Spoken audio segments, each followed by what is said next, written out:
অ্যাচিভমেন্টের কথা তো ওরা ভাবছে না। ওরা এখানে ক্ষমতায় যারা থাকে সেটা ক্ষমতা অলরেডি আছে।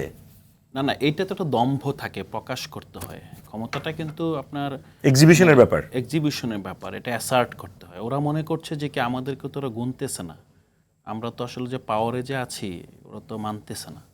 এখন মনে হচ্ছে যেন মানবে কখন, একটু হামলা করলে, ভয় দেখালে, মানে ওই যে ক্লাসিক স্ট্রাকচার আপনি যেটা বললেন না যে ইতিহাস থেকে কেউ শিখছে না। আসলে ওই একটু আগে যেটা বললো মানে মোস্তফা ভাইয়ের সাথে আমি একটু দ্বিমত। আমরা কিন্তু বেশিরভাগই বলছি যে এটা একটা সেটেলমেন্ট।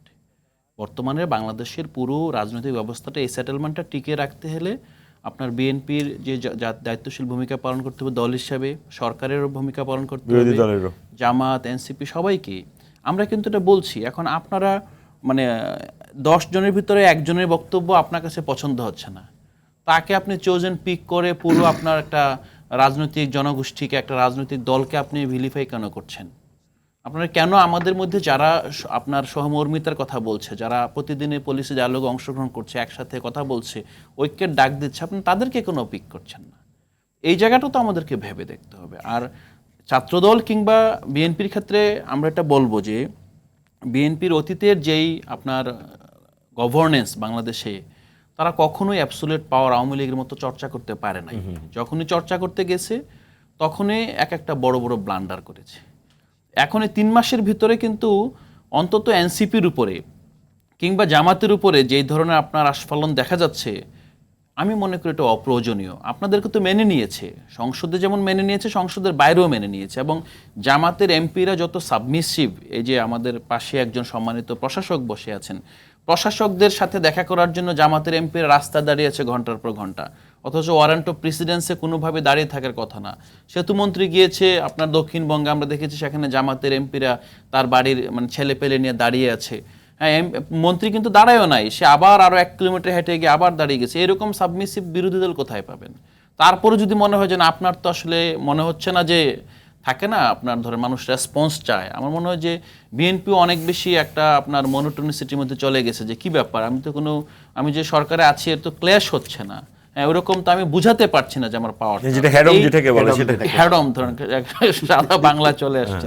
এইটা থেকে বের হয়ে আসতে হবে এবং এই র পাওয়ারের এক্সারসাইজটা আসলে এই তরুণ প্রজন্ম চায় না।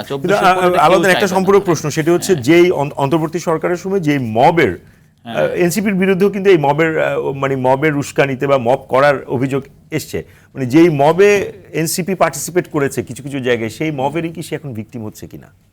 না, প্রথম আপনি একটা দুটো উদাহরণ দেন যে কিছু কিছু জায়গায় মব ধরেন 1-2টা জায়গায়। না, একদম ক্লাসিফাই করে বলতে গেলে আমরা একটু সময় নিয়ে বলতে পারবো। একটাই বলেন ধরেন যে না, আপনার বিভিন্ন সময় করেছেন, সেই একটা দুইটা উদাহরণ না আপনারা করেছেন তো, এনসিপির বিরুদ্ধে অভিযোগগুলো আছে।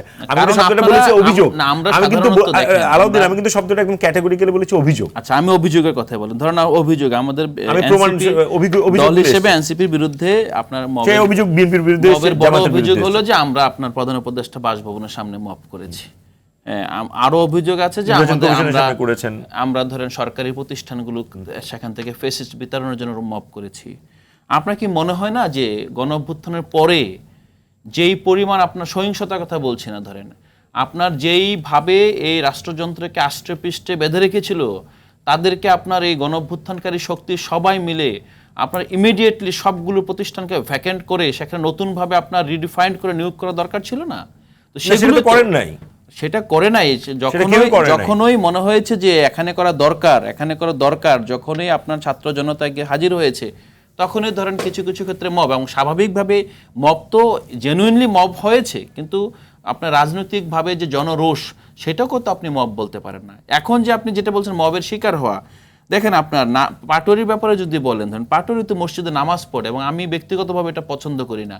মসজিদে নামাজ পড়ে, হ্যাঁ, এটা আরেকটা ধারা রাজনীতি, এবং বিনা পয়সায় মসজিদে যাচ্ছে, জনগণের সাথে মিলিত হচ্ছে এবং মানুষের সাথে কানেকশন করছে, এটাকে আমি অ্যাপ্রিসিয়েট করি। কিন্তু এমন ব্যক্তিগতভাবে যদি বলেন, ধরেন আমি এটাকে একদম অনেক একটা বড় ফ্যান না, বাট আপনি মসজিদ থেকে নামাজ পড়ে বের হলে তার এখানে সাধারণ কিছু মানুষ আগ্রহ ভরে তার সাথে দেখা করতে আসছে, আপনার কেন এত আপনার মানে জ্বলছে যে আপনি তাকে ওখানে গিয়ে হামলা করে আসতে হবে? আমি এই জিনিসটা বুঝি না। যদি এমন হতো যে আপনার বিএনপির কোনো দুর্গে গিয়ে সেখানে যেন আমি এই জায়গায় একটা এজেন্ডা নিয়ে যাইতাম, তখন এটা বলা যেত। কিন্তু আপনি একটা স্বাভাবিক কর্মসূচিকে আপনি আক্রমণ করবেন, হামলা করবেন, তারপর আবার এই প্রশ্নটা যদি বলেন যে আমরা সেই মবের শিকার হচ্ছে, এটা মব না, এটা কিভাবে আপনি মব বলবেন এটাকে? এটা তো সুপরিকল্পিত হামলা, থানা ঘেরাও করেছে এবং এখানে আপনার থানার সিসি ক্যামেরা আছে, সাংবাদিকদের হাতে ক্যামেরা আছে, ইভেন নাসিরউদ্দিন পাটোয়ারির নামে যেই গতকাল যে অভিযোগটা করা হয়েছে, পাটোয়ারি তো সবসময় আপনার 15 থেকে 20 জন মোবাইল জার্নালিস্ট তার সাথে থাকে। তাদের যদি গতকালকের কোনো বিশেষ স্লোগান আপত্তিকর মনে হয়ে থাকে, আপনি এটা প্রেজেন্ট করেন যে এই যে গতকাল এটা হয়েছে, এই জিনিসটা আপনার যে এটার প্রেক্ষিতে হয়েছে, এরকম তো কোনো গ্রাউন্ড আমরা দেখতে